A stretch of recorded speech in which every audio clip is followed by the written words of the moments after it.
buat saya Baldi itu sosok sempurna yang akhirnya nggak sia-sia gitu di mungkin dicari-cari sama Nola gitu. Sosoknya tuh satu sopan banget gitu ya. Pokoknya intens kedekatan mereka tuh kurang lebih hampir setahun.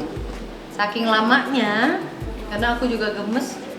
Ini jadi deket-deket doang nih gitu kan ya, dia cerita Nola PDKT-nya bukan hanya Baldi aja tapi ke keluarganya, ke adik-adiknya gitu kan. Lucu ya Nol ya, ganteng gitu, terus sopan, terus orangnya memang bukan dari kalangan selebriti tapi auranya, sinarnya gitu, kayaknya tuh ya beda gitu. Ketemu Kak Ola ini makanya menurutku beda banget gitu. Kak Ola kan memang orangnya energik gitu ya, terus udah gitu supel kan orangnya gitu, rame. Pas udah jadian gemes sama ya itu sifatnya Baldi yang kurang ekspresif gitu, maksudnya kalem banget gitu kan.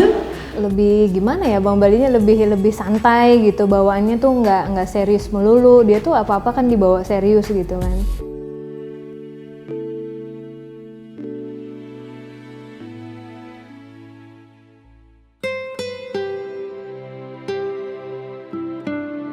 Ya ngomong doang sih. Iya kan, dia cuma bilang gitu, mau gak jadi pacarku gitu. Iya gitu walaupun aja sih. Sebenarnya kelihatannya udah Aneh juga ditanya kayak gitu, kayak kayak ABG gitu. ya. Jadi Nola juga jawabnya yang aku juga udah yakin jawabannya pasti iya gitu. Ih pede banget. Nah, karena prosesnya udah berjalan. Oh, iya. Prosesnya udah berjalan. Apa yang sudah kita lakukan sih sebenarnya udah kayak orang pacaran. Jadi sebenarnya itu cuma buat meyakinkan diri bahwa formalitas. Meyakinkan diri bahwa emang ini kita resmi pacaran. 1,5 tahun molor waktunya, ya akhirnya kalau buat aku sih ada belajarnya. Akhirnya jadi orang yang lebih sadar dan lebih telaten aja untuk melihat segala sesuatunya gitu ya. Akhirnya tuh bisa sabar juga sih gitu menjalankan apa yang harusnya worth it untuk didapatkan gitu. Kita tuh dua dunia yang berbeda. Maksudnya Nola yang dengan keceriaannya dia cair banget, terus aku yang orangnya kaku, terus serius. Jadi kadang-kadang tuh aku nggak bisa ngebedain kapan Nola bercanda sama enggak gitu. Jadi karena nanggepinnya selalu serius. Itu awal-awal yang aku alami gitu. Dan begitu udah nikah pun prosesnya masih berjalan. Kita berdua sama-sama belajar. Dia nggak tahu tuh kalau kapan aku bercanda, nggak ketawa. Padahal maksudnya ngelucu gitu kan.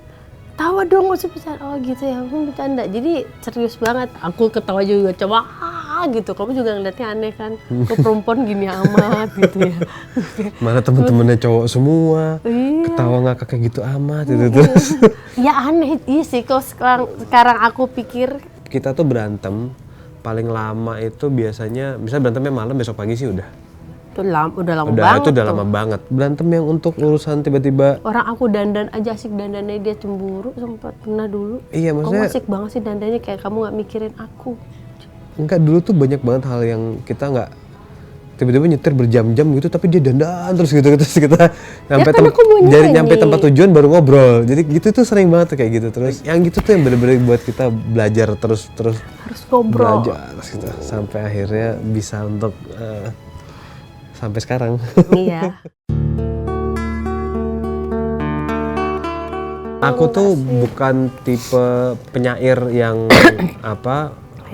berbicara lewat kata-kata. Aku lebih bertindak biasanya gitu. Jadi aku nggak pernah muji perempuan dengan kata-kata berlebihan gitu yang pokoknya dengan kata-kata bisa membuai wanita. Aku nggak kayak gitu tipenya. Aku tuh tipe orang yang melakukan. Menurut aku kalau mau membuktikan sama perempuan sih? Enggak, iya benar. Membuktikan sama perempuan ya lakukan, jangan banyak ngomong gitu loh. Dulu zaman pacaran malah lebih parah gitu. Kita pacaran itu bisa sekali nelfon berjam-jam. Aku nyetir dari Jakarta sampai ke Bandung, udah sampai hotelnya check in masih teleponan. Tengah malam sampai pagi kita masih teleponan. Itu kita lakukan. Nah kebiasaan itu kebawa sampai sekarang. Kalau tiba-tiba salah satu dari kita nggak ngabarin dalam tempo waktu 1 jam, salah satu dari kita nggak telepon, kamu ngabarin aku? Kita saling bertanya, ini sama juga. Iya. Kalau tiba-tiba aku, kok kamu di mana yang? Aku di proyek. Kok kamu ngabarin aku udah ke proyek? Kamu gitu. Jadi kayak gitu. Ya itu akhirnya karena kebiasaan yang kita pernah lakukan zaman pacaran. Aku panggil Nola Non.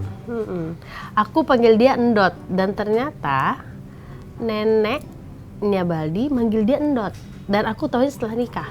Kenapa ya? Oh, jelek banget ya. Dia Endot, kayak undul nggak tahu.